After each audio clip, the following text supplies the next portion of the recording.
Assalamualaikum warahmatullahi wabarakatuh. Di kesempatan video kali ini saya sedang melakukan pemupukan padi usia sekitar 10 hari ya. Nah, kebetulan pemupukan padi pertama yang saya akan lakukan, saya menggunakan pupuk urea dan pupuk NPK Ponska. Nah, seharusnya saya juga menambahkan pupuk SP36. Namun kali ini pupuk SP36 di daerah saya itu lagi kosong, makanya yang saya gunakan hanya pupuk urea dan NPK Ponska. Nah, kemungkinan nanti pemupukan yang kedua kali insya Allah sudah ada pupuk SP36. Karena pupuk SP36 ini sangat penting sekali, tentunya di situ ada kandungan fosfor yang sangat tinggi, sekitar 36%. Nah, itu untuk merangsang pembentukan anakan tanaman padi. Nah, maka dari itu ketika SP36 tidak ada, saya tambahkan dengan pupuk NPK Ponska. Nah, di situ juga sudah ada kandungan unsur hara fosfor tapi tidak tinggi, hanya 15%. Nah, ini adalah bentuk pupuk. Ini yang putih ini adalah urea, sedangkan yang merah ini adalah NPK Ponska. Nah, ini yang sudah tercampur ya. Nah, dalam 1/4 hektar atau 2.500 meter persegi, saya menggunakan pupuk NPK Ponska ini 25 kg dan ureanya itu sekitar kurang lebih 30 kg.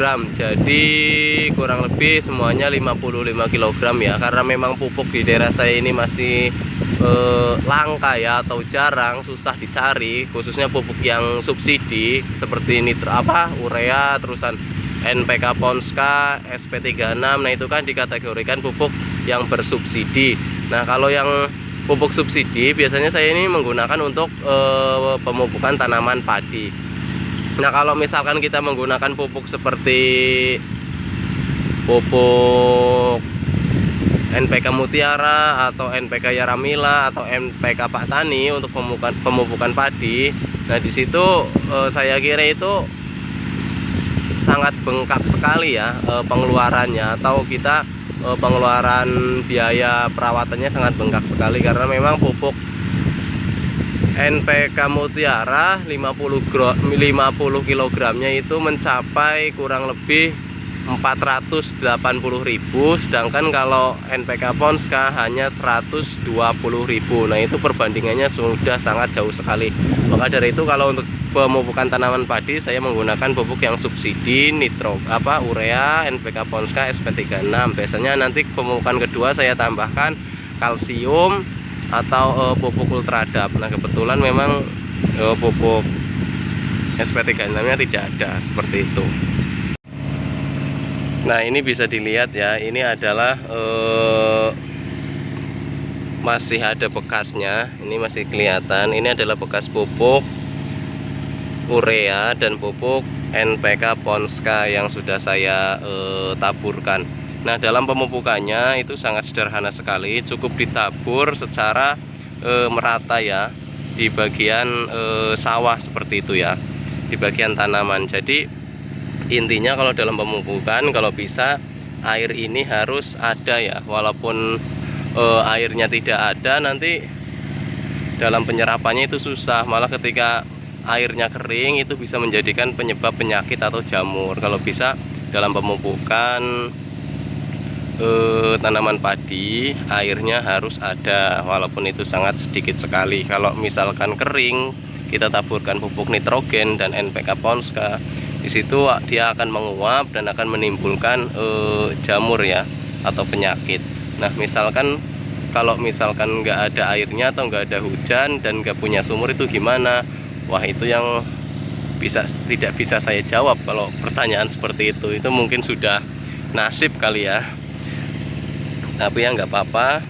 Kalau misalkan yang kering atau yang nggak ada airnya, nah kalau bisa kita menggunakan pupuk kompos ya, atau pupuk organik seperti petroganik. Itu dari Petrokimia Gresik, kan ada produk Petrokimia Gresik itu yang organik ada ya, petroganik namanya. Nah, ketika tanaman padi ini tidak ada airnya, mending kita pupuk menggunakan organik saja. walaupun memang dosisnya itu lebih tinggi atau lebih banyak gitu ya dalam penggunaannya, tapi itu kan untuk demi keselamatan tanaman kita. Kalau kita menggunakan pupuk urea atau pupuk SP36 dan pupuk NPK Ponska, malah bisa menyebabkan penyakit pada tanaman kita atau menimbulkan jamur seperti itu. Nah, ini adalah tanaman usia sekitar 10 hari setelah tanam ya. Jadi kemarin kan dalam pemupukan pertama yang padi sertani yang ada gubuknya itu, nah kemarin kan tidak saya dokumentasikan. Nah kebetulan ini padi Ciherang punya saya, tapi yang di daerah Boloran ya, atau daerah Lebungan, karena memang ini tanamnya itu lebih apa ya, ketinggalan gitu ya.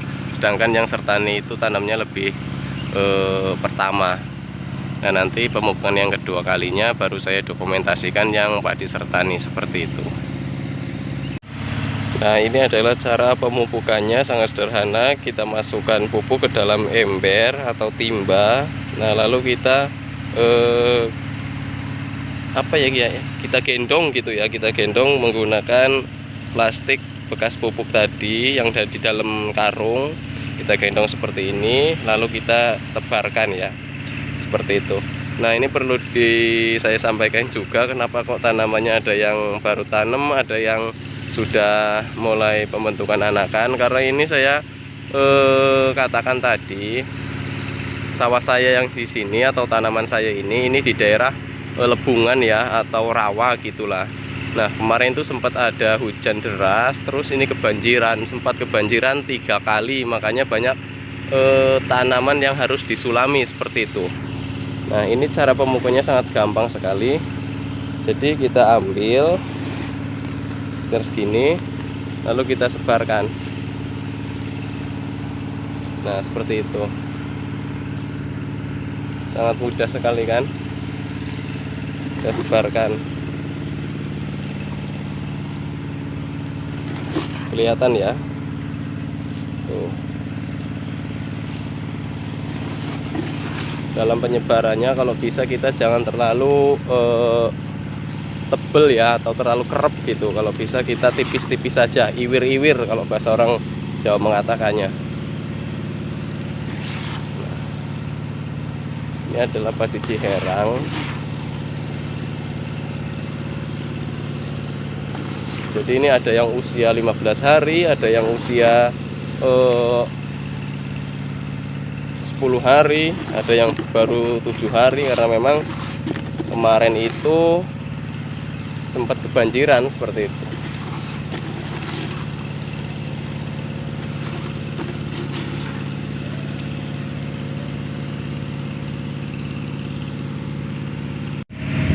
Nah ini juga ada yang perlu saya sampaikan juga, karena memang kemarin itu ada temen yang tanya di komentar, pembeku atau herbisida selektif yang bagus itu apa mas?